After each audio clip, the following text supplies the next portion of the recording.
Here's my piece. Hi, welcome. Any other websites or just the library? I'm always curious how people find out about it. Just the library. Just the library? Meetup.com. What is it? Meetup.com. Oh, the meetup one. The what is it? Gainfully unemployed one? Yeah. Yeah, there was a lot of stuff.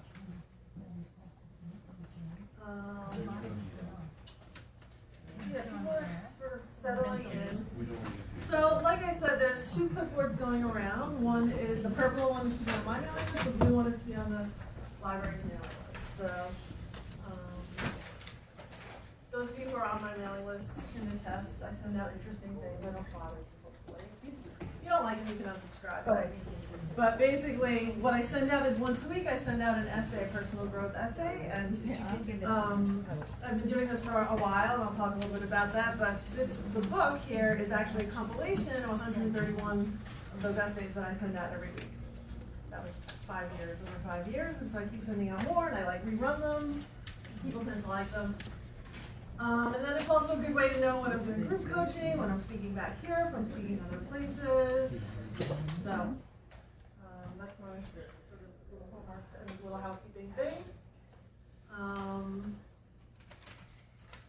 And website, all the social media stuff, at Purely Kristina. You can tweet, you can Facebook, you can Instagram, whatever you do with Instagram, that would be great. You know, I like to post inspirational, motivational things throughout the week. So if you want some positivity on your social media, that's also a good way to connect with me. So, I know you guys are going to hate me right now because you just got settled, but here's the way I like to start all my talks. I'd like you to stand up, and I know you just got settled, but I promise you this will be worth it. So if you can just please stand up, that would be great. What was the question? Just stand up. Yeah. I know, you guys are gonna hate, you're not gonna, I mean, you're hating me right now, but you're not gonna hate me after, okay? Okay, so I just want everyone to take a nice big inhale. Close your eyes, take a big inhale. And then exhale, just let everything out. Okay, big inhale. Let your day go. Another big inhale. Stresses all melt away. Regular rest with your eyes closed.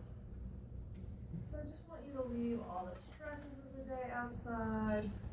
I want you to leave your job title outside. I want you to leave your job search outside.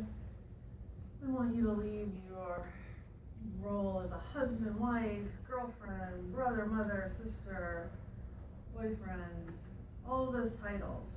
Leave them outside the room. Breathe. Stretch your shoulders, your neck a little bit. Feel that ground on your feet, the energy going down through your body to the center of the earth.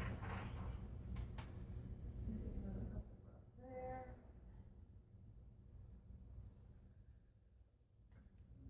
Quiet, comfortable, get centered. Breath.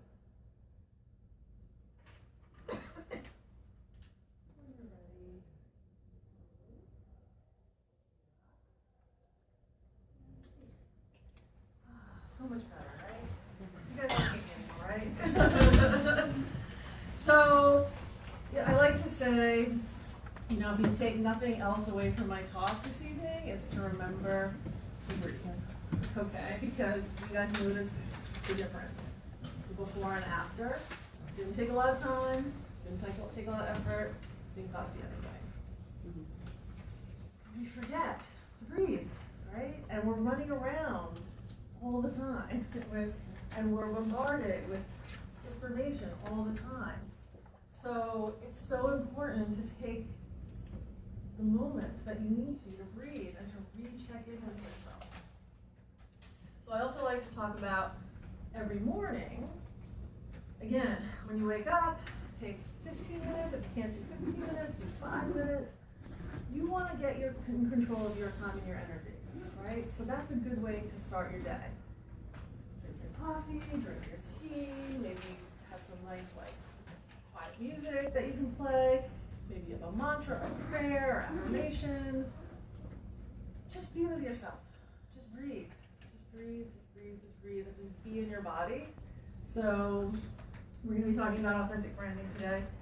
And pretty much all of my talks have to do with knowing who you are, what you're supposed to be doing, and how to do that. And one of the best things that you can do for yourself really is to take that time in the morning, set your foundation, you're in control of your energy, you check in with yourself, you go out and about, you do your day, come back in. So at the end of the day too, great time to recheck in with yourself. I personally like to lay on my back, on the floor, put my legs up. I do lots of things that just feel good to me, then I find out there's like science that proves that there's benefit to it. So it like readjusts your nervous system. Again, check in with yourself. Now at the end of the day, you're really processing the day, right? You're just sort of like letting all the stuff go, kind of like what we just did, right? Letting everything go, checking with yourself. What happened? What did I feel? What's going on? Maybe I can like journal a little bit. Maybe I got an insight or an aha that I need to just, remember. So just having those anchors for the day will change your life.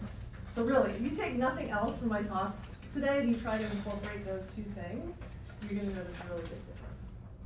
And again, the thing is that we're just bombarded by information, by people. We're in New York City, and we can't hear ourselves think sometimes, right? We don't know what we're feeling. And so the question about, authentic branding and who you are, you can't hear yourself think or feel yourself feel. That's you'll never know who you are, right? So, and I just also want to make sure that you're all here for the right class, that this is called authentic branding, letting the real you shine in any situation. It's not about business branding or anything like that. Are we all on the same page? Okay. It could apply perhaps to that, but this is really not a business class. Okay? I see a face. I know. But maybe you're supposed to be here anyway. Yeah. So, I just want to make that clear. So I just also want to sort of congratulate you all for taking the time to be here. You can be maybe doing other places right now. I don't know what's going on. I don't know what time the World Series on tonight. I don't know if Real Housewives is on tonight. I don't know what's going on. But you're here. You took the time to be here for an hour and a half or however long you can stay. And that's a big deal, right? You're acknowledging, you're honoring yourself. And you're trying to figure out some big questions that really are, the key to life. Like what's the purpose otherwise, right? So I just want to acknowledge that and congratulate you. Taking this time to think about yourself, because most people don't, right? Unless they're forced to for some reason. And usually it's a crisis that forces that. So I do a talk called Pink Slips, How Losing Your Job is a Good Thing. That's usually when people are having a bit of an identity crisis, right? When they're in a job search, and some of you might be in that position. A health crisis, a divorce. Usually we're humans, so we usually have to get beaten up pretty bad to do some self-reflection and to make changes. I like to try to do it on my own time, right? But generally what happens is that, if things need to happen, if you need to grow, if you need to change, a challenge is what's going to force you to do that, to confront whatever it is that you need to confront. And so, hopefully I'll give you some tools today and give you a better foundation to deal with whatever comes up, right? And to make your life better. I also think it's great timing. Marzena at the library asked me to do this particular talk this week. I don't know why, but I thought about it and I was like, oh, it's interesting. It's fall, right? So it's sort of the death of things in a sense, right? So the season, things are changing, things are essentially dying to be reborn. So think about it as like letting go of your past persona, perhaps, right? Letting go of the things that you don't need anymore, right? Letting old parts of yourself die, that don't serve you anymore. So think about aligning yourself with the season. It's always really really important. It is a full moon tonight, so hopefully we won't get any crazy stuff happening. But you saw what happened earlier today. Very interesting. And also I think it's really funny because it's Halloween is coming up too, right? And I guess a lot of parties are this weekend. Yes? What happened earlier today? Oh, well, there were suspicious packages Oh, right. sent, yeah. Yeah, Obama and Clinton. To like Obama's, Clinton, CNN. Howie and Hawkins Soros. for governor, that's all I have to say. And Halloween is coming up, and I think it's always really interesting, right? Halloween is the one time of year we put masks on, we put costumes on, but what I find is that most people wear a mask throughout the year, right? You're sort of putting on a certain persona, you're projecting a certain image, you're,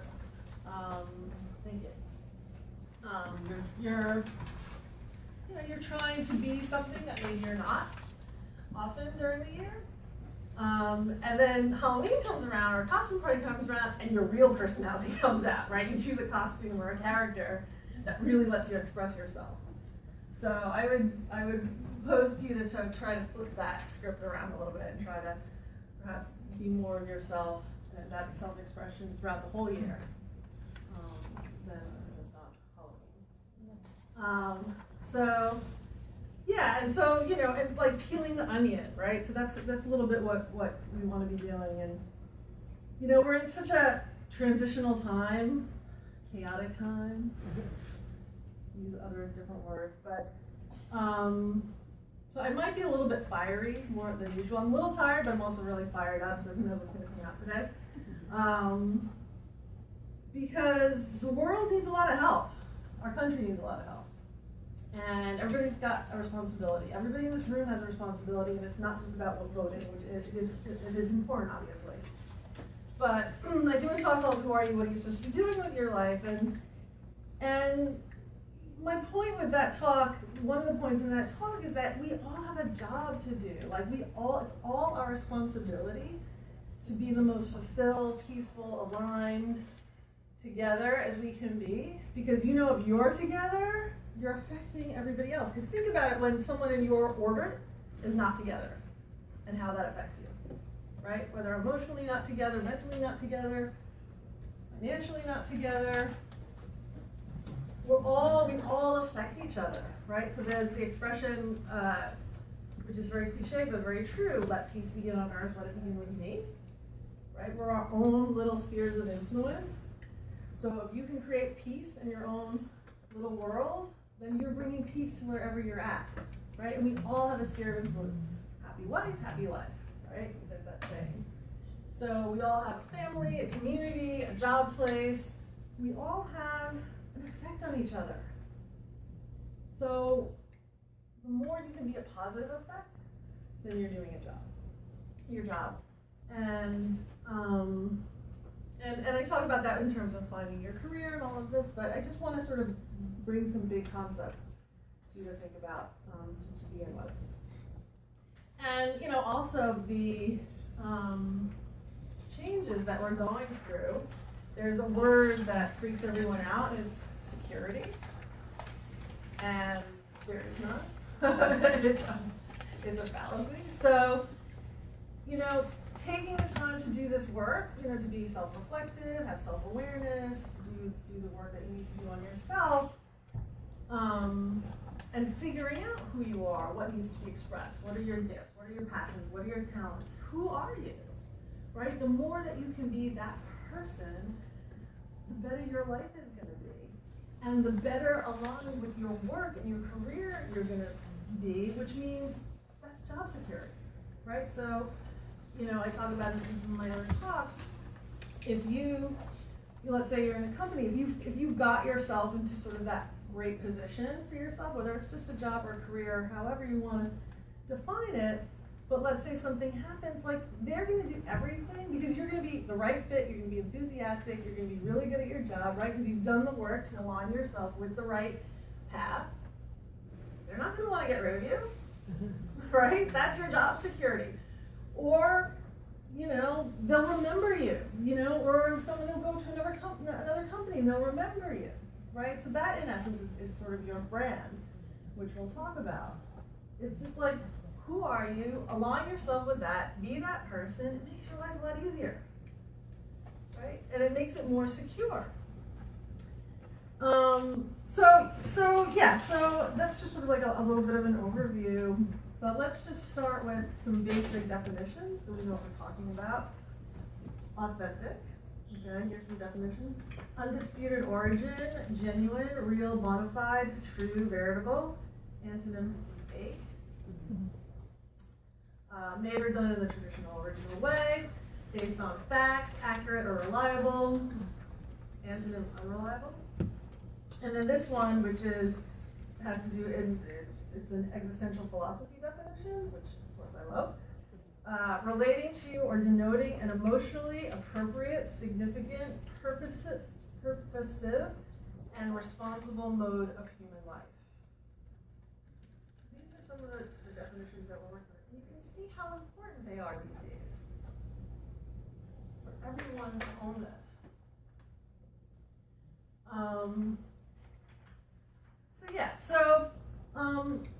So what are these concepts? Well, why should we be authentic? So let's dive into that a little bit more. So the first thing, which I kind of touched on before, is personal fulfillment. So why should you strive to be these things? Because your life will be better, okay? Because you will move through life with a sense of ease. I remember I at one point was asked to teach at NYU. And I taught for several years, and I was asked to teach. I was teaching like a certificate course for adults, and then they asked me to teach undergraduate. I was like, oh my God, I'm not a professor. Like, I only have a bachelor's degree. What am I going to do, like, as a professor at NYU? They're like, yeah, whatever, we need you. And this is it was their new program in hospitality. I'd worked in travel, and I wasn't that much older than the students. And I was like, what do they call me? What should they call me? And she's like, they should call you professor. You're the professor. And I was like, professor? Like, what does that mean, right? And then I conjured up whatever I thought that meant and dressed a certain way and behaved a certain way. And it was terrible. I was terrible. I was so bad. And I was like, this is not working. And as soon as I was like, you know what, forget it. I'm just going to be me. I'm just going to do what I do. And it was like everything changed. And it's like all of a sudden I connected with the students. I got through them. We had great discussions. But it's like, why? Why was I trying? And it took so much effort, right? It takes so much effort to be something that you're not. Yes. So again, it's a waste of energy. And remember, this is what I say in all my classes, your time and your energy is your most precious resource.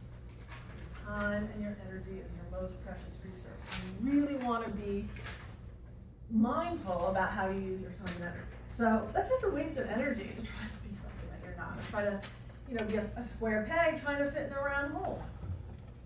And I see this all the time. So I've been coaching for 11 years now. So I've coached hundreds of people. I see it all the time. They're trying to be something that they're not. And they're wondering why they're not getting hired. And it's because the universe is trying to tell you that's not the thing that you should be doing. So what does Einstein say? Insanity's the same thing, doing the same thing over and over again, expecting the same results, different results.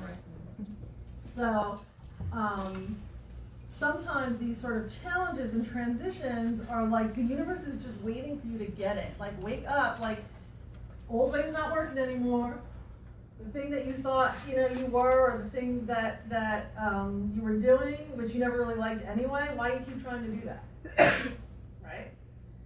There's other parts of you we need to be developed. There's other aspects of who you are that the world needs, that people need to benefit from. So the more you sort of get, and we'll talk a little bit about how to do that, but just sort of, again, just highlighting just some of the reasons why we should even do the work. I'm telling you, like, it's an ease of life. Okay. It's an ease of life. So the more that you just know yourself, be comfortable with it, own it, be that person, it's just, life becomes easier, less stressful. Or it might be, difficult initially when you're sort of, maybe if you're changing, maybe you've been repressed your whole life and now you're really being who you are, and that's going to cause some friction, but it's gonna make your life easier. How many people want their life to be easier? Yeah. So that's one reason why you should strive for this. Number two, technology is really, well, actually, let me skip. Let me go to number 3, which I should have put as number 2. It was the point that I made about we all have a job to do.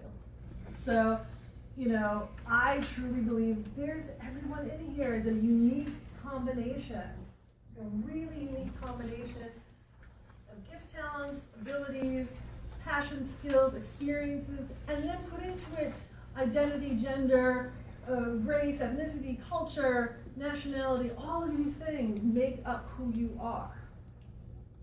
And that's some unique combination.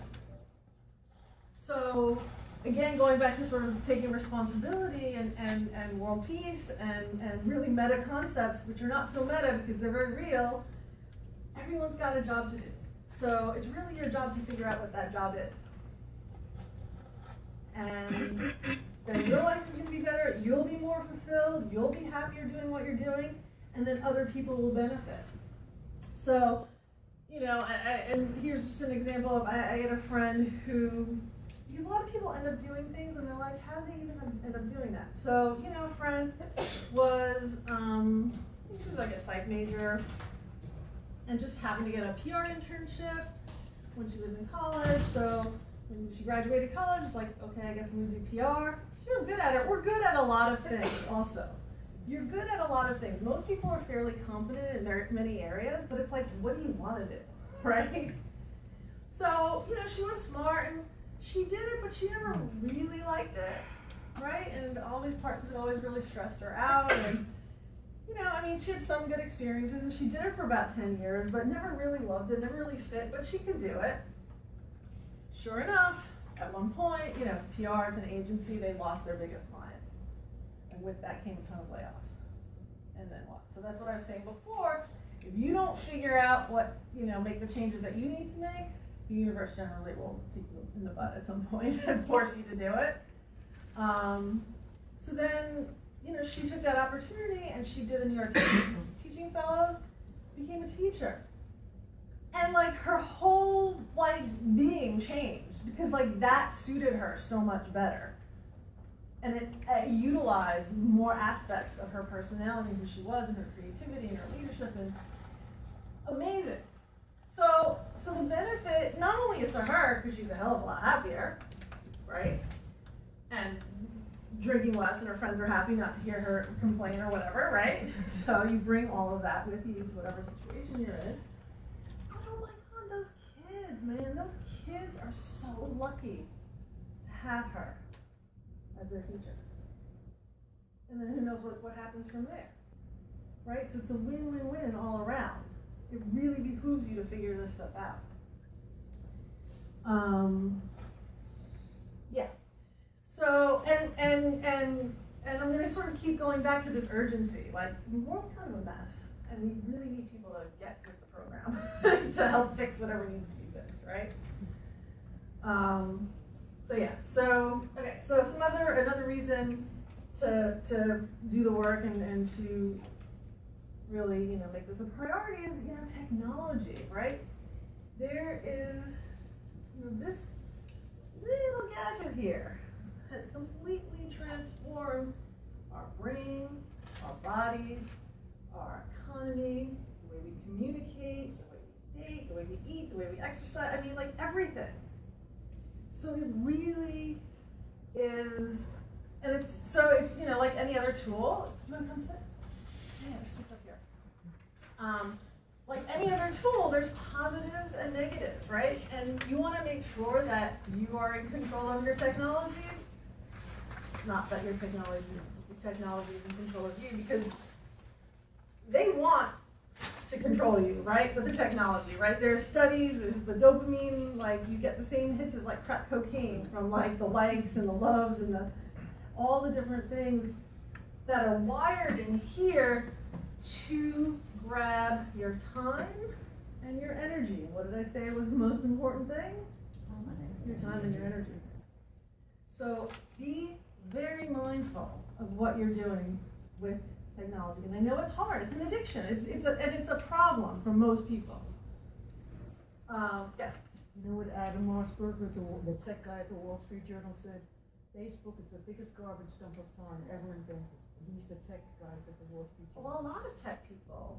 I never went on Facebook, Have- it's a complete waste of time. Well, look, I actually can give you good examples of social media. It's again, it's a tool, so it's how you use it. And so actually, and I'm really, technology you gotta really be careful with, but the way that I have used technology for this to be authentic is, I would say about 5 years ago, I was one of the Facebook people that just like would look at other people's stuff. Right? I wouldn't really post my own stuff. I was too shy, embarrassed, and I didn't want people seeing pictures of me and what I have to say, blah, blah, blah. So, but I decided that was sort of a symptom of me hiding in general. So, just a little side note about me, I'm actually an introvert. But I speak for a living, which is kind of like wackadoo to me. But it's a whole other story. But it's because I think, and I'll probably talk about this at some point, and you'll notice that I like wander and skip around, but because I have something to say, I'm very passionate about what I have to say, and so the discomfort of standing in front of you all and saying it is overridden by my passion for what it is I'm trying to convey, right? But anyway, this sort of tied into other issues, and I thought, you know what? If I have to get used to being seen, right? I have to just be comfortable. I used to hate pictures of myself and all that kind of stuff. And I said, I just have to get comfortable with putting pictures of myself out there. Like, I just have to get comfortable with that. Get over it, and not criticize and be so hypercritical of myself. And so I'll never forget the first picture I sent. I was wearing a t-shirt and said love and magic or something, and I was like, and I posted and I said, because everyone needs a little love and magic. And it was like my thing exploded or something, and 60 people were like, oh, who finally showed up on Facebook. And really from then on, now you kind of can't get me off of Facebook because it was a way for me to get comfortable with myself and putting myself out there. And so I used it, again, a lot with images, because I had a lot of issues with that, still working on that. Putting images out there, but then I had a voice and I had stuff to say. And especially in 2016, I actually did have a lot of things to say. And because of my schedule, I worked from home and I was able to watch a lot of things unfiltered, right? Use hearings and C-SPAN, things unfiltered before the 6 o'clock, 8 o'clock news, chopped up, framed, depending on which channel, getting different stories, right? So I was able to become my own little news source, right? So I would watch my own primary sources of things and then articulate to my Facebook people what I thought was going on, in my opinion, and it was a way to form my own opinion before opinions were given to me. So I used it really as a way to develop myself. I'll go on there once in a while, but again, I made it work for me, and that's what I got out of it, and that's what helped me develop. And now it's just really interesting. So now I have no problem going on there all the time, and it's almost and I've gotten feedback, people are kind of looking for me, to give an opinion or share something, and also, the diversity of people. I actually have quite a diversity of people on my Facebook, and so I think it's important to share different lifestyles and different perspectives, and so that not everyone's got the house and kids on Long Island, and not everyone is, I don't know, traveling the world or whatever. So I think that's also important. So there's positives and negatives. And also, I love to take pictures. I feel like I'm a really good photographer, and I live my artsy eye, and it's a way to tap into my artsy self. So I like to, I have my little artsy photo album, and then I finally got on Instagram, which I use it more for business, right? And I do have a whole section to talk about social media. I've sort of gone off a little bit, but to get back to the sort of negative aspects of technology and how it can really limit you. Remember how much information is coming at you all the time, and from what sources, and who's the loudest, right? Who's the most shocking? Who's trying to get that click. So it's very seductive. It's very seductive because guess what? We'd rather do that than deal with our own stuff. So just like any other addiction, and I use that word, I guess, in a very general sense, because everybody has addictions to something. Addiction is just like a distraction. It's something for you to not deal with your own emotional pain generally. So there's a spectrum of that, of course, right? So things can be really bad and you can do drugs and alcohol, and obviously we have an opioid crisis. Not surprising because nobody wants to deal with their stuff. People are walking around in pain. So whether it's drugs or alcohol, or it's food, work, sex, technology, video games, everyone's got their vice, okay? Banana nut muffins, as Brene Brown says. You guys know Brene Brown? If you don't know her, she talks about her banana nut muffins. She goes foraging in the cabinets for carbohydrates when she has that urge. So pay attention to when you're distracting. When are you numbing? There's seats up here, and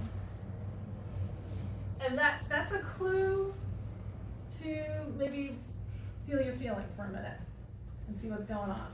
Because remember I said at the very beginning of the class, we need to be able to hear our own thoughts and feel our own feelings, because there's information there. If you're feeling sad, if you're feeling angry, if you're feeling frustrated, if you're,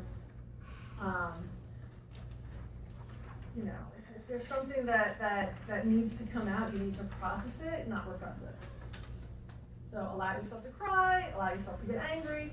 I talk about this a lot in my talks about, where we walk around emotionally constipated.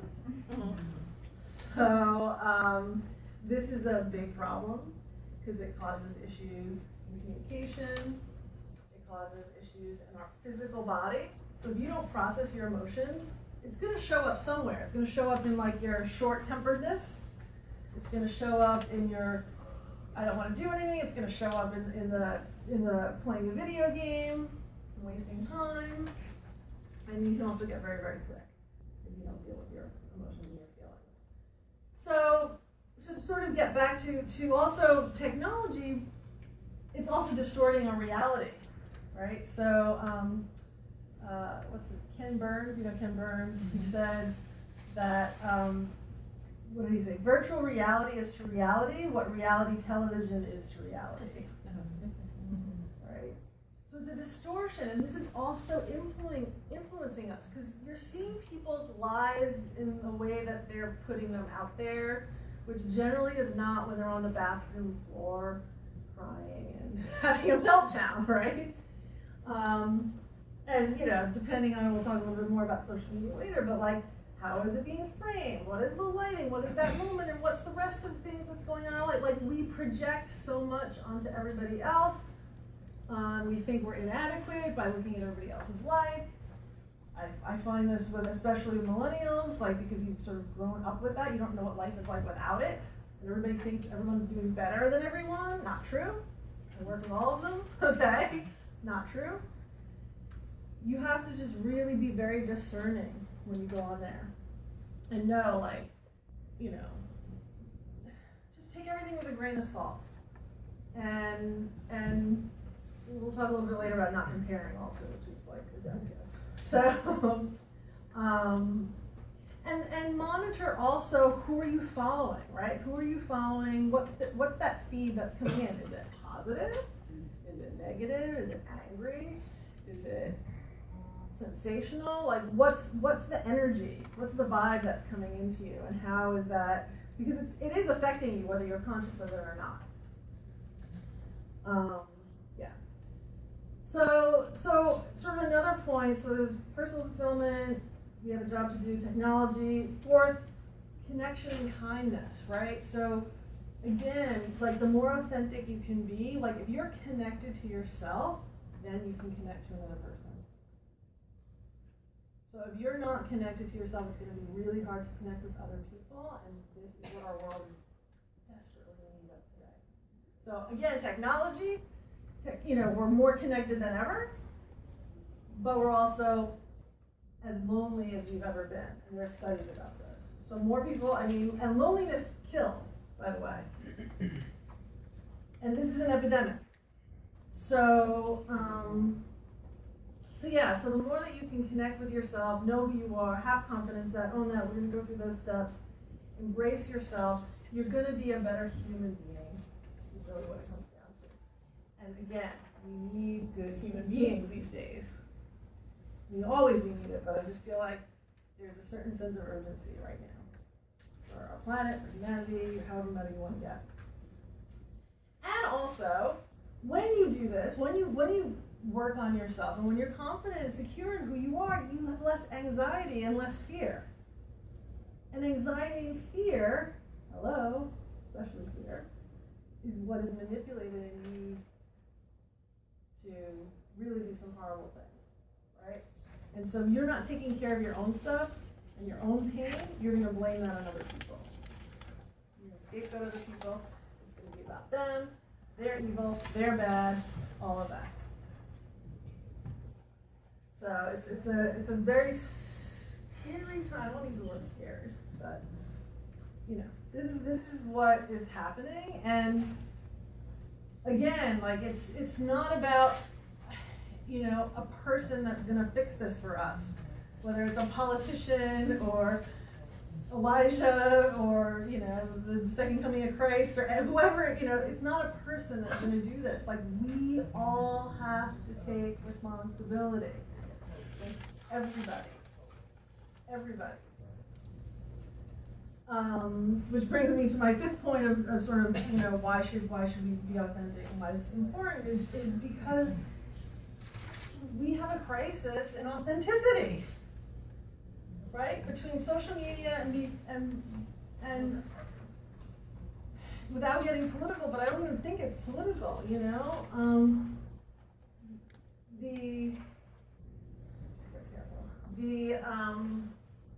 the rhetoric and the language that's being put out there, also very, very powerful. Language is powerful, and it's especially powerful if you don't know who you are, or if you don't want to deal with who you are, because then someone's telling you who you are, someone's telling you who to hate, someone's telling you what to do.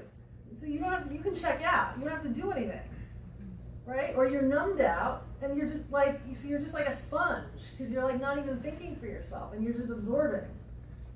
And again, a lot of this is subconscious. I actually just saw on YouTube a psychologist or he's like more than a psychologist, he's like biochemist, he's like some interesting person, but with credentials, was talking about how, like, from 0 to 7, your life is programmed, essentially. Like 0 to 7, you're like a sponge, and so everything around you, that's when everything's programmed. So as you get older, if you want to change anything, because all of that stuff is in there subconsciously, the only way to really change is to get to your subconscious, right? Because we all know what we need to do: lose weight, to make more money, to do all these things, so why don't we do it? There's some other stuff going on. So he said, one of the ways to get to that part is hypnosis and repetition. That's how you get to the subconscious. So again, just taking that into the context of everything that's going on today, and again, certain rhetoric and what's the repetition and the hypnosis with how many 5 million things can be on a screen at once, how many things can be doing at once, right? So this stuff kind of gets in there. What is the hypnosis? Hypnosis is when I don't know if anyone can give me the exact definition of it, but it's when it bypasses your prefrontal cortex or something, and it just goes into a different part of your brain. And there's methods and methodologies where people, do have techniques to put you in a hypnotic state, so you're not conscious, right? It's getting to your subconscious. I don't have a good definition. If anybody has a better definition, I'm happy to. You Google hypnosis. Like you don't think. You don't think. use your It's own sort of brain. like you're hypnotized. It's like you're It's like deep relaxation. deep relaxation. More like under the influence. You're under someone else's influence. So you get into a state where someone can influence your subconscious. I should have a definition of this. We'll figure it out.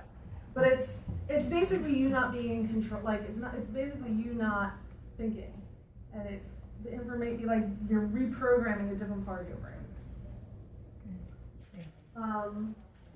So again, and so all this information is coming in, and it's getting into this tribal mentality. And Brene Brown, I just saw a talk of her. She said, we've sorted ourselves into bunkers and factions, and as we've sorted, like the lonelier we've become, because like these barricades of belief are not real connection. Because you're basically, most people are just bonding over what they hate, right? So it's just like, oh, like you hate those people, I hate these people, great, but that's like not a real connection. So again, this loneliness thing is really an issue. Yeah, and it's just, to me, doing this work is a way to combat a lot of the negativity that we see. And then I'll go to, Sun Tzu, The Art of War, because if you know the enemy and know yourself, you need not fear the result of 100 battles. If you know yourself, but not the enemy, for every victory gained, you will also suffer defeat. If you know neither the enemy nor yourself, you will succumb in every battle. So, know yourself and know what the enemy is. Know what's trying to take that time and energy away. Right? So, okay, so how do you figure some of this stuff out?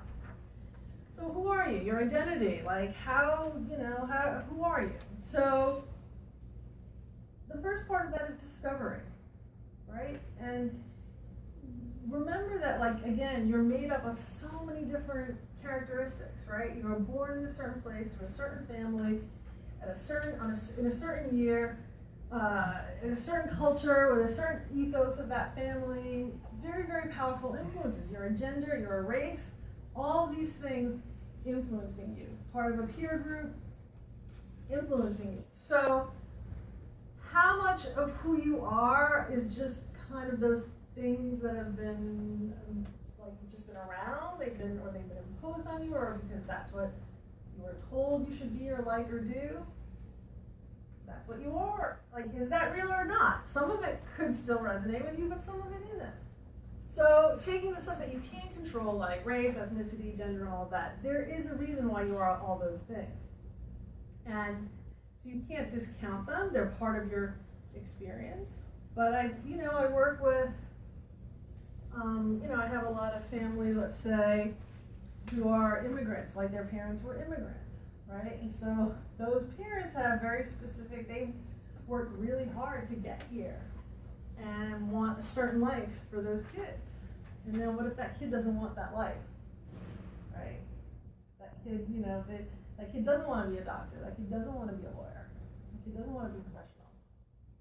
So, there's some issues there. Gender, all sorts of things, influence who we are. And so, and even, and I had another client who she's a lawyer, and she didn't, she was struggling. She came to me, this was years ago, and I said, well, why did you be a lawyer? How did you become a lawyer? She goes, well, the guy that I really liked freshman year in college, he wanted to be a lawyer. So I just want to be in classes with him. So she was smart. Again, remember I said before, like, we can do stuff. We're smart. There's lots of things we can do, but really, what do we want to do? What do we get to do? And so the good news is she did marry the guy. And she worked for like a well-known law firm, Now here's what's interesting about this story too, is that she came from a very blue-collar family. And now here she was, like, the lawyer, our daughter's a lawyer. So she's got this prestige, doing something that she really doesn't want to do. She only really did it because of the thing. And then her husband, who really did want to become a lawyer, like that was his thing, right? So great, that was his jam. He wanted to become a lawyer. So he's happy. And he came from a family of all teachers who hated being teachers. But it was because at the time, like in the 70s at some point, I think in New York City, like that was kind of the only job you could get. So there were a ton of teachers that should have never been teachers. And they were miserable.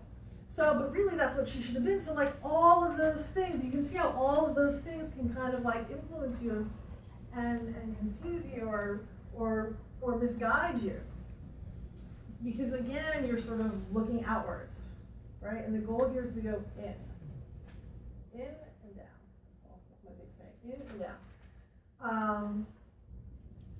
You know, and also, what is your peer group saying? So, like, was everybody always like doing football games and tailgating, and like you really wanted to be going reading a book, but like you just did it because like that's what everybody was doing, right? You know, again, like what did your parents? I mean, my parents, God bless them, not here anymore. Their only aspiration for me growing up, and I kid you not, was to marry a nice Jewish doctor. And I'm not Jewish, by the way. So, but that for me, I'm dead serious. I'm like not joking at all. But because in their mind, that was their idea of success for me. Like that was their idea of prosperity and success. She'll marry a nice Jewish doctor. She'll have the house on Long Island. You know, she'll have the kids and da da da. I mean, I could not have lived a life farther from that because that wasn't me, right? But if I just sort of heeded what their desires and what their vision for me was, like that just wasn't me. I was miserable. So, you know, pay attention to these things. Like, and again, because they're very seductive, right? We want our parents to love us. We want to please our parents. You know, we want to have friends, right? If everyone's doing something, and if you don't do something, you're not going to have friends, essentially. Okay, that's not easy. So, but now, at this stage in the game, you can take the time to really reflect on all this stuff and see where did you go astray? You know, where did you sort of go off track just because that's what someone told you should do? Or what everybody else was doing, or what you thought you were supposed to be doing. You know, you put gender, race, age, all of that kind of stuff in there too. What was expected of a girl versus what was expected of a boy. You know, there's lots of different things that come into play. So, and again, besides what Hollywood is telling us, and MSNBC or CNN, and all of the commercials and advertisers, what are they telling us? Very seductive, very subconscious stuff that just gets in there, right? If we don't take the time to say, like, wait a second, what do I think about this? What do I feel? What's my observation? How can I discern what's going on here? What feels right to me? Not what is just being spoon-fed to me or being, like, thrust upon me in whatever medium, shape, or form it comes in. So, yeah, powerful stuff. Media is really, really powerful, all the different forms of media. Yeah, like, you know, and I mean, you can take it with, like, sports teams, like, you know, I noticed when I put this up here, these are, like, the Mets colors. So, like, my feeling was a Yankee, and I was like, I hate the Yankees. I'm a Met fan. That was a long time ago. I won't digress. But, you know, more politics. Maybe your family was like, you know, really conservative and you're really progressive, or vice versa. You know, or maybe you grew up and you thought you had to be a certain way just because that's what you grew up in. But then, like, oh, if you explore some other things, expose yourself to some other things, experience other situations, and just think for yourself. Like, really think, well, does this make sense to me? What does this mean? Instead of just putting a label on it and saying, oh, yeah, that's not me. Well, how do you know it's not you? Who told you it wasn't you? So take that time to really explore some things. So what I like to say is date yourself, right? So if you don't know who you are, and if you were met a stranger, what would you do to get to know them? You'd spend time with them. And you'd spend quality time with them. So I just want to like clarify, this does not mean like binge watching like Game of Thrones or Outlander or Real Housewives with like bottles of wine and bonbons. That's not quality time with yourself. You need that for like a little escapes once in a while. But what I mean is like, go to a movie by yourself. Guess what? You get to pick the movie. Go take yourself to dinner, to lunch, take yourself away for the day, for the weekend on a vacation. Go sit in the park, write in your journal. Journal really great. That's like becomes your best friend. Nobody's judging, right? You can just connect with yourself there. What are you feeling? What are you thinking? What happened today? What's going on? What do you want? What's your vision? No one's going to judge that, and then you get to hear your own inner dialogue and your inner voice, and that's a way to connect with yourself. Yeah, and also just anytime you can get into your physical body. So you know, and again, this doesn't have to be 100% of the time, but sometimes you just need to check out, right? So you can put on your podcast or your music and then just get on the treadmill and just sort of zone out. But I want you to also get into your body. So whether you're doing dance or yoga, or when you're taking a walk, be in your body, don't be in your head. So a lot of the work I do with people is getting them out of their head and into their bodies. I do and here's something that freaks people out, but this is sort of a good example of like just knowing who you are. Like, I love to dance. I always dance salsa, and so, you know, I take some Zumba classes sometimes, and sometimes I really don't like what the instructor's doing. So I stand in the back, and I do my own moves, because I like the music, but I don't really like what the moves are, you know, what she's doing, because it's my body, and I want to move a certain way, right? And so I don't disrupt the class or anything, but it's like, again, like, think about when you guys are mostly in like Zumba or any like class, like an exercise class, people, first of all, people look miserable. They're not in their bodies because they're just watching the teacher and they're so serious and they're like, you know, doing like whatever, and you're like not even in your body. So get in your body. Get in your body. I also do something called, I call it hippie dancing, it's called Mia. It's very, you probably never heard of it, and a lot of people don't like it, because why? Because you actually have to like move your body the way you want to move it. You're not following someone, there's no mirrors. That's threatening, and that's very scary for people. I have to make up my own dance move, what? But it's like if you just follow your body, what is my body really doing? Like, it's really powerful stuff. It sounds silly, but it's actually really profound, because what you want to do is you want to integrate all parts of yourself: mind, body, spirit, or emotions, intellect, your physical body, all of these things. You want to integrate, and I talk a lot about getting in your body, because this is where the powerhouse is here, your heart and your gut. This is where your knowledge, your wisdom, your own counseling, this is going to give you your information. This is just to execute whatever this tells you. But as a society, we've been told that this is in charge and does all the work, and this will make us crazy if it hasn't already, right? Analysis paralysis, you try to control everything, doesn't work that way. Balance, balance. So right brain, intuition, creativity, looking at the whole, connecting the dots, and more feminine. Left brain, logical, A to B to C, practical. We need both, because one without the other is a mess, okay? But we're so top heavy or left heavy, right, that we forget there's this other part that's a little bit harder to explain or to pinpoint. I like to talk about if you had a stroke and if you lost the function of the right side of your brain and only had the left side, you would never get anything done, because you would just be in analysis paralysis. You need emotion, energy, and motion to take action. You need both.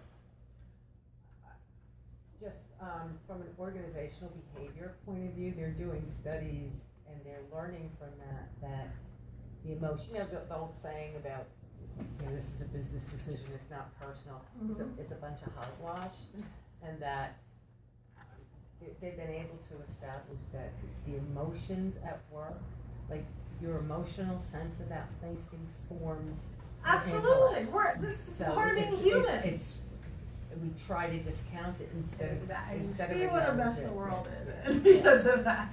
But it's exactly right. You need both, and we've denied and devalued intuition, creativity, emotion, all of those things, in favor of this other thing. It's like, no, you need both. You need both. And so, you know, I'm just trying to balance everybody out. If we were top heavy or right heavy, I would be focusing on the left brain, but we're not.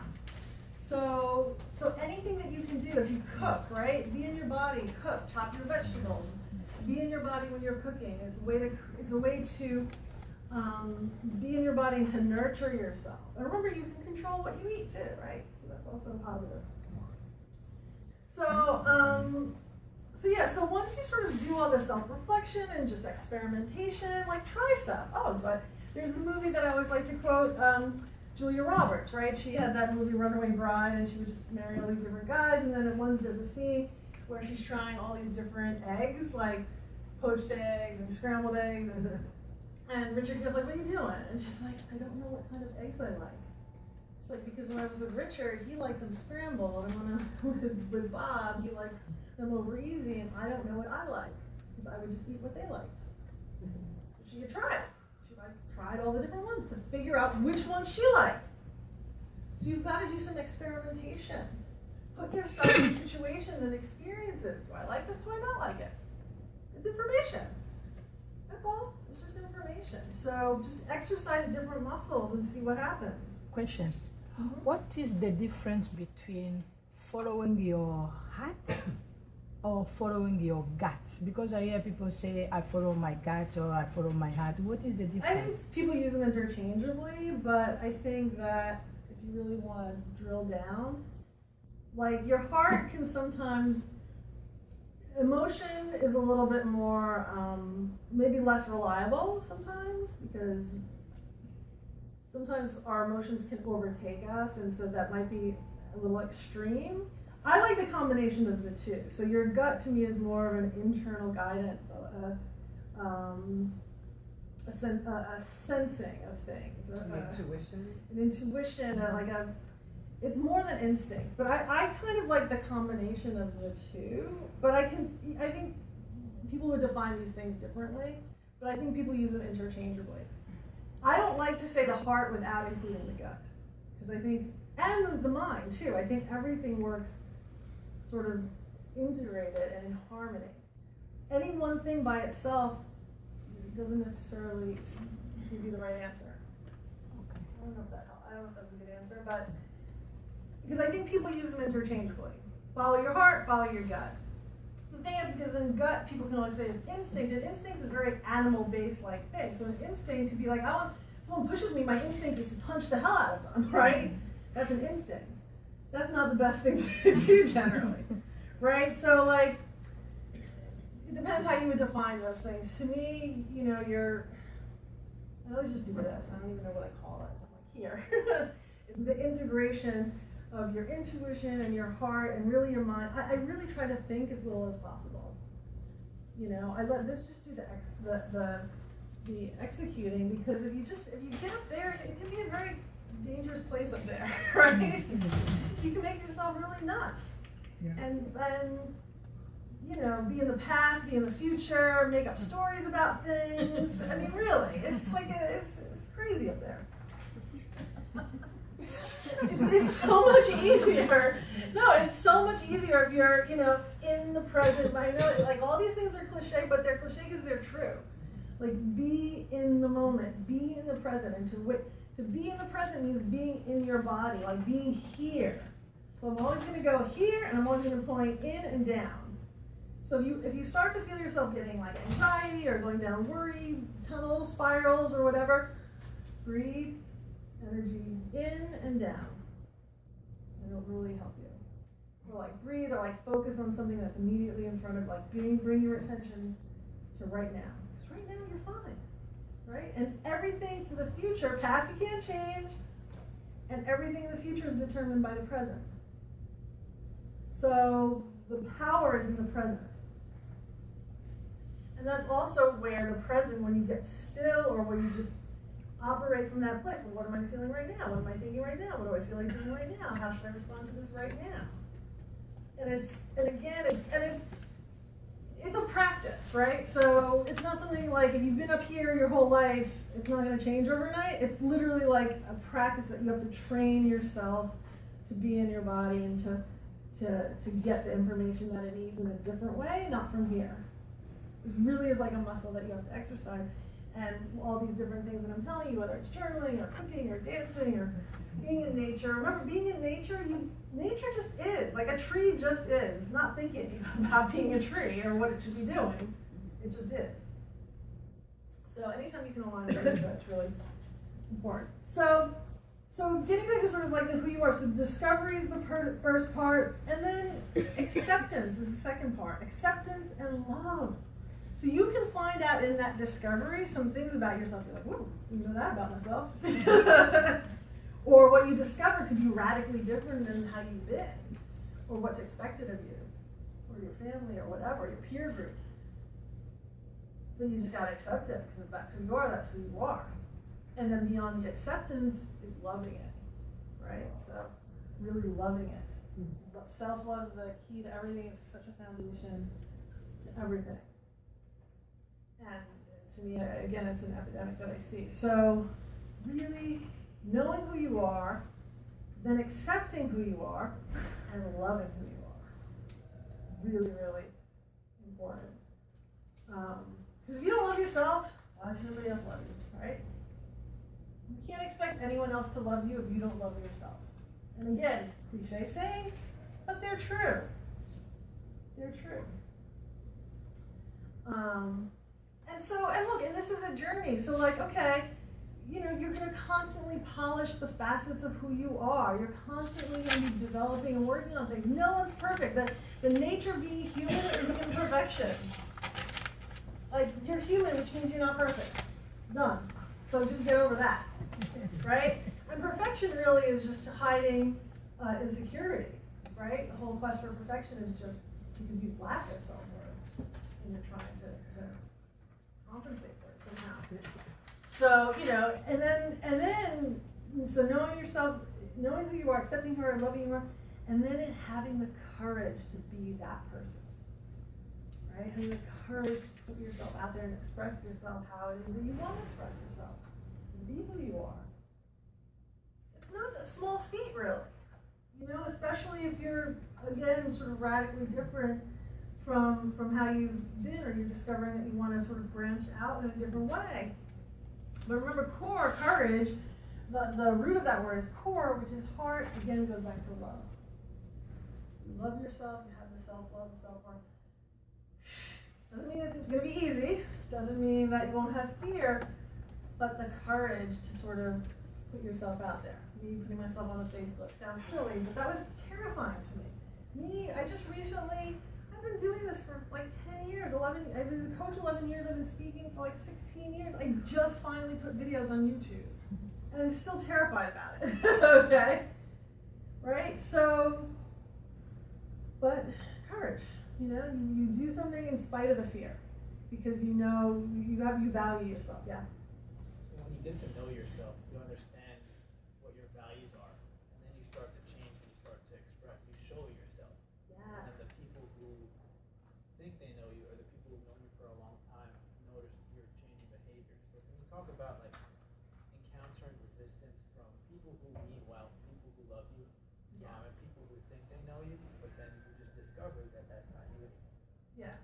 Not easy. None of that's easy, right? Because, you know, we don't want to disappoint the relationships that we've had. And it's going to show you, first of all, which relationships were genuine and which aren't. So the ones that weren't genuine will just fall off. What happens when we start to grow and change, and this is just a very human thing, so it's not something we can be mad at someone for, but it's confronting to people, right? So not only are you changing and you're improving your life, that makes them feel bad about themselves, right? Now, because you're changing, and so maybe your interaction is going to change, which affects them. But on top of that, then they're being confronted with their own life and their own things that maybe they're not working on. So it's part of the deal. And some people are going to grow with you, and some people aren't, and that's just the way it goes, you know. And so the courage is just trusting that as long as you're true to yourself, it's gonna work out the way it's gonna work out. But it's not easy, you know. It's not easy, but yeah. Especially, you know, you want your parents to approve of you. You want, you know, the people that are closest to you to accept you. But sometimes you're in that situation specifically because it's forcing you to have the courage, right? So that could be the lesson. If you're in a situation, either a family or a peer group, that is giving you so much resistance, it's like, well, how do you make a diamond, right? It's a piece of coal with a lot of pressure on it. So sometimes the universe set it up, or you set it up before you came, however you want to approach life like that, but because it is forcing you to step up, you know. So sometimes that actually is the gift. Yeah. Question? So yeah. So and that courage, and then this is what is confidence, right? So people are always like, oh, how do I be confident? Well, it's all this stuff, right? Because if you know who you are, if you accept who you are, love who you are, if you have the courage to be who you are, like, that's confidence, right? You don't have to do anything, you just are. And you know, and then you can just bring yourself to any situation. And yeah, we'll get a little bit nervous in different situations, but your baseline, you're like 80% solid. And then you get 20%, you know, nervous or uncomfortable. Normal. But that's where confidence comes. And so, and actually, to go to your point, like, who's blocking you from becoming who you are? Right? So, there's parents, spouses. I can't even tell you how many times, like, I've worked with clients, and then there's either a spouse, or a parent, or an in-law. So I'm having a conversation with them. We come up with what they really should be doing, and they're excited when they're talking to me, and they're like everything resonates, and it makes sense, and things are clicking, and it's like, yeah. And then it gets totally squashed by the spouse, the parent, the girlfriend, sometimes the girlfriend, boyfriend, but it's generally a spouse, understandably, a parent, and I've had in-laws, okay, that wanted the daughter's husband to be something. They're sort of trapped, and then that takes a lot of courage to get out of the situation. But who's limiting you, and pay attention to that, and how can you mitigate that? Siblings, how are you? Bosses, yep. So how are you giving away your power and influence? Like, what are you giving away that you know to be true for yourself, but you're letting go of that. So yeah, so the second part is branding, right? So that's the whole, being authentic. Okay, let's put it all together. Let's call it authentic branding, personal branding. Branding is really, initially it was like a stamp for cattle, so that people knew whose cattle was what. But then, brands continue to evolve to encompass identity. It affects the personality of a product, a company service. It's defined by a perception, good or bad, that your customers or your prospects have value. So, right, image is like sort of your externalization of identity. And so is that going to be a conscious thing or a not conscious thing? May or may not match up depending on your goals or intention, right? Is your goal to just be authentic out in the world, or is your goal to project some other image of something, right? I think I've argued a good case to not do it like that. But, so like the business thing is like, well, a brand can be manufactured, right? What makes me absolutely crazy is like, for like Dove Beauty or something, and it's just soap, right? But they create this whole like Dove Beauty thing. It's like, well, what does that have to do with like the shampoo, really? So these things could be manufactured. Obviously, politics. We're seeing a lot of that. But yeah, so you want to make the decision, like, what do you want the perception to be? And so I want you to do a little exercise, actually. So I want everybody to think about, and right now I'm going to give you a minute to do this. 3 adjectives that you would describe yourself. What are 3 adjectives of how you would describe yourself? So everybody write it down. Write down 3 adjectives of how you would describe yourself. Think about it.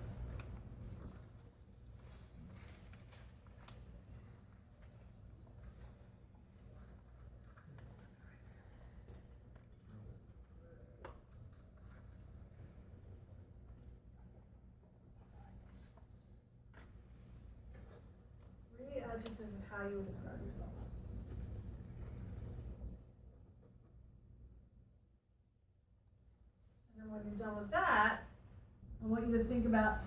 3 adjectives that you think people who you know, how would they describe you? 3 adjectives about how people you know would describe you. People at work, your family, your friends. 3 adjectives, how would they describe you?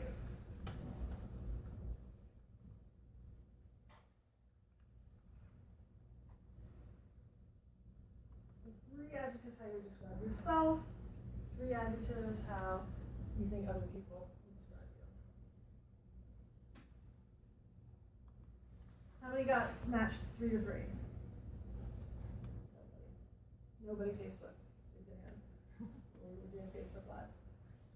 Oh, one person. You got 3 out of 3? I'm not sure. I have to ask them though. Okay, but that's your perception. You think they would say the same thing. How many people got 2? Very few. Facebook. 1? Okay, most people got at least 1. So you see where the disconnect is? Right? So the goal is, if you choose, if you want to have the same, if you want to have authentic branding, right? If you don't want to project some separate image from what you think you are, where's the chasm between what you think about yourself, how you would describe yourself, and the perception that people have of you? What do you need to do to shift that? Somebody want to give an example or talk about that? Or?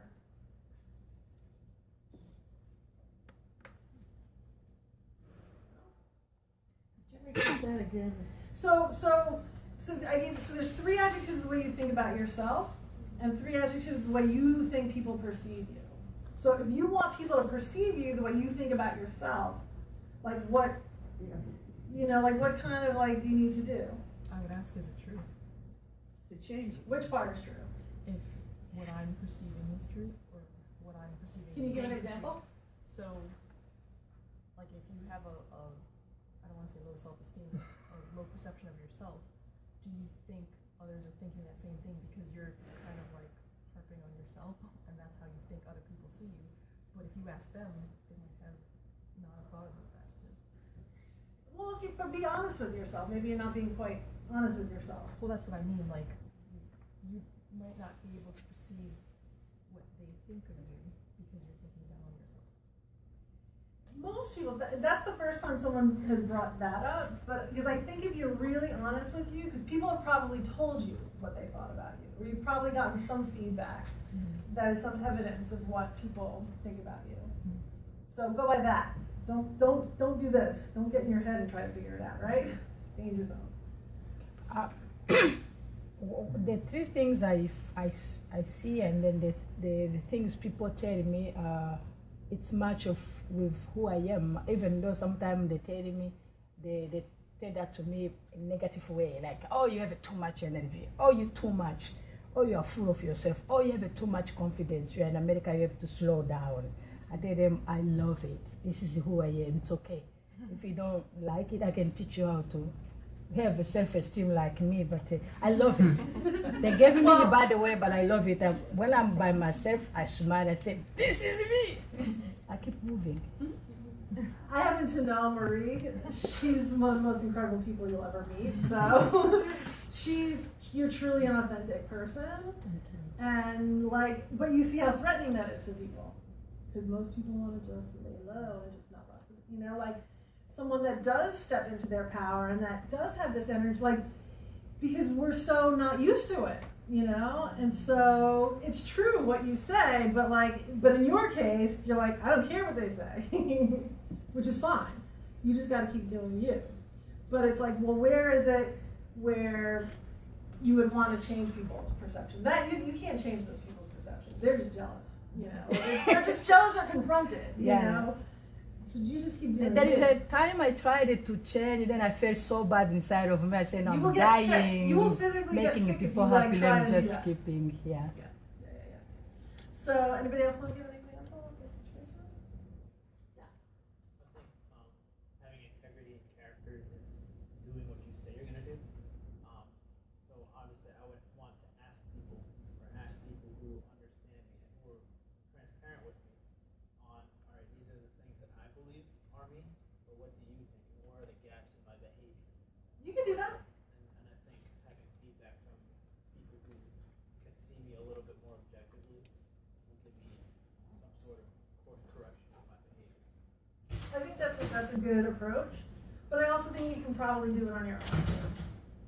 Because again, if you're really honest with yourself, you can get in there and sort of make some adjustments without that outside opinion or influence. But I think it's not a bad idea to do that, but don't just do that. Yes? Yeah, I just wanted to go back actually to what you were just saying about being authentic and how people can be intimidated by that. One of the main reasons I came tonight actually was in my job search. I've found that I come across a bit too authentically in interviews. And I'm very much myself. I'm very forthright, I'm very outgoing. And if that doesn't necessarily match with the interviewer, or it doesn't necessarily match the job, right? They don't want someone who has that kind of outgoing personality. So what might be your advice? What kind of in those industry? instances? All different types. Obviously that works very well in sales, but depending if it's more of an administrative role. You just want to find the right fit. Sure. It's like, you know, what is it, Cinderella trying on the shoes or whatever. You know, like you just got to find the right fit. Because you want someone who embraces who you are and where you can fit it. You don't want to, and look, again, nothing's going to be perfect. So go with the 80-20 rule. If you need to tone it down, maybe 20, a little bit, 20% to sort of project a certain amount of whatever they need you to project, that's not so bad, right? But you just want to find the right fit, because again, how much happier are you going to be? How much better are you going to be at your job? Because they appreciate you. They see all your skills and who you are and allow you to flourish. Yeah. So, this is really about, you know, integrating all those things, deciding who you want to be, being that thing, and then everything follows from there. So your communication, your social media, the way you dress, the type of work you do, all of these things want to be expressed in different forms. And then also social media. So you need to decide again how you want to use your social media. Do you want to portray this fabulous life that you're having, but maybe you're not having? Or, you know, like, you know, how many filters do you want to have? Like, you know, what is it really that you want to put out there? What is it that you want to say? How is it that you want people to perceive you?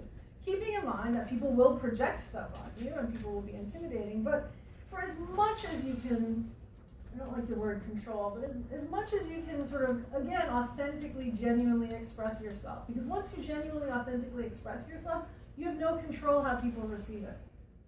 You know, trying to manage how other people see you is not a good use of your time and energy. Unless, again, you know, you're a brand, or unless you're an artist, right? It's like a Lady Gaga or Madonna or Dolly Parton, one of my favorite. I mean, she's got the greatest quote. If you look on my Instagram, I actually put a video of her on there. She said, she's like, I'm very real where it counts, right? She chose, she's like, show business is a joke. She's like, I know exactly who I am and what I'm doing. I'm very sure of myself. I'm sure of my talent and my content, and I'm content, and I like the person I am. And because I'm secure with myself, I can have fun and play with my image, right?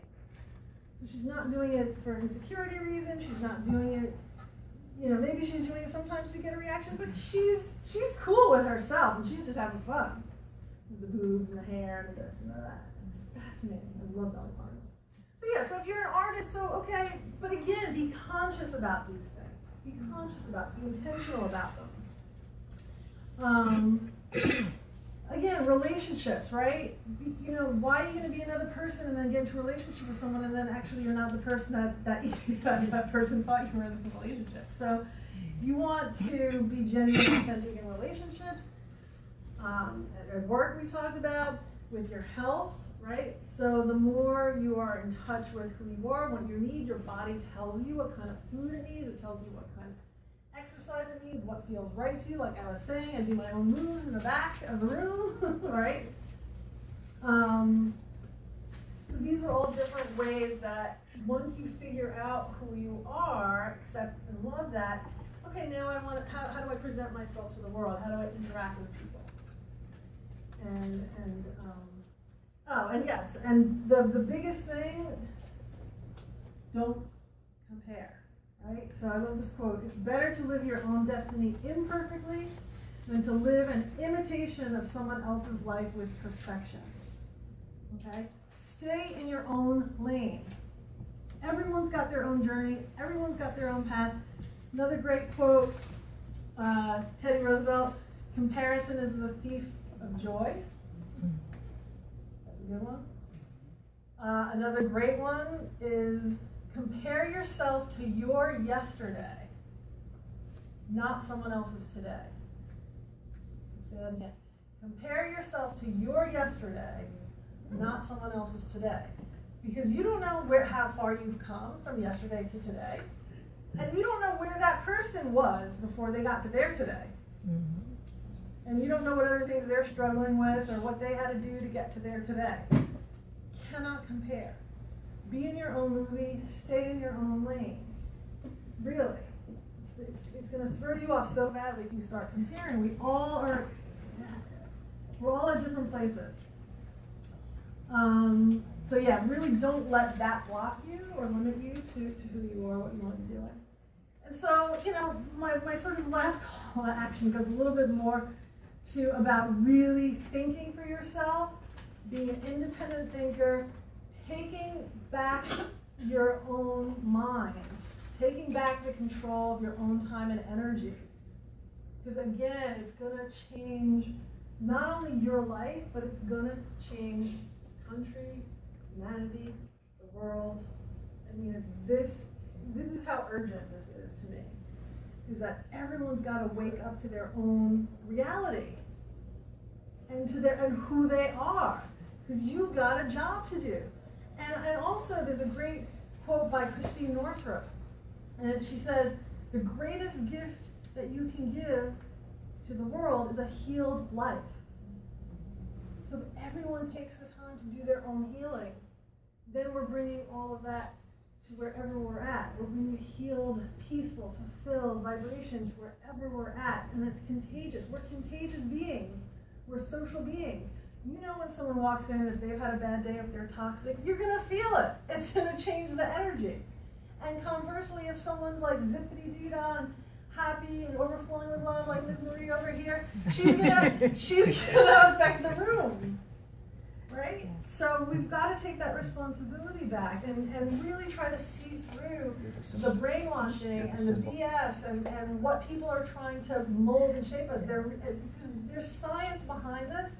The dopamine, the lizard brain, the hypnosis and the repetition. I mean, really, it's without sort of going really too far off, but we've got to get back control of our minds, our thoughts, our feelings, our energy, and use it for positive, constructive healing, connection. Whatever job you need to do that job, because we need you to do that job. And I'll end with this great little story that I was watching Conan one night, and Deepak Chopra was on Conan. I was like, oh, that's funny. Deepak Chopra's on Conan. That'll be interesting. So he goes and he sits down, and Conan's like, oh, what you been up to? He's like, oh, well, I just got back from Vegas. And Conan's laughing. He's like, Deepak Chopra in Vegas? Like, what? And Deepak got very serious. He goes, oh, no. He goes, Vegas is the most spiritual place on the planet. Like, but dead serious. And Conan's like, hi, what are you talking about? He goes, because it does not pretend to be anything that it is not. Wow. Vegas is the most spiritual place on the planet because it does not pretend to be anything that it is not. So, with that, and yeah. So I hope, like whatever you needed to take away from today, I hope you took away. Maybe these little affirmations, little evaluations. Yes, question? On that new group coaching, what's the best way? Oh yeah, I should talk about I coach. Get on my mailing list. Wait, I have little presents for you, so don't leave without your presents. So yes, thank you for asking that. So another way to help you figure some of this stuff out is that's what I do for a living. I coach people. So whether it's life coaching, career coaching, I'm a holistic career coach is like what I can say because it's all connected. So if you sign up with me, my information about my coaching is on the table as well as some other articles. definitely be on my mailing list. If you sign up to coach with me today, you will get a discount if you book within the next 10 days. I also have group coaching once a month, so that information's there, and the best way to know about that is to get on my mailing list. And you need to RSVP on that. My book, I have some books here, $20. You can also get the book, it's in a library system, so you can take out a library system. And, okay, so thank you for asking that. So I have these little doodads, and now if you didn't win the Mega Millions, I still have money for you, okay? So I want you to remember what you need to remember, and use this as a touchstone when you leave the room, and remember that if you be who you are and do what you love, the money will follow. So, thank you. And don't fish around for the amount, because you can have one $100 bill or a $1,005,000 bill. So thank you. See you take the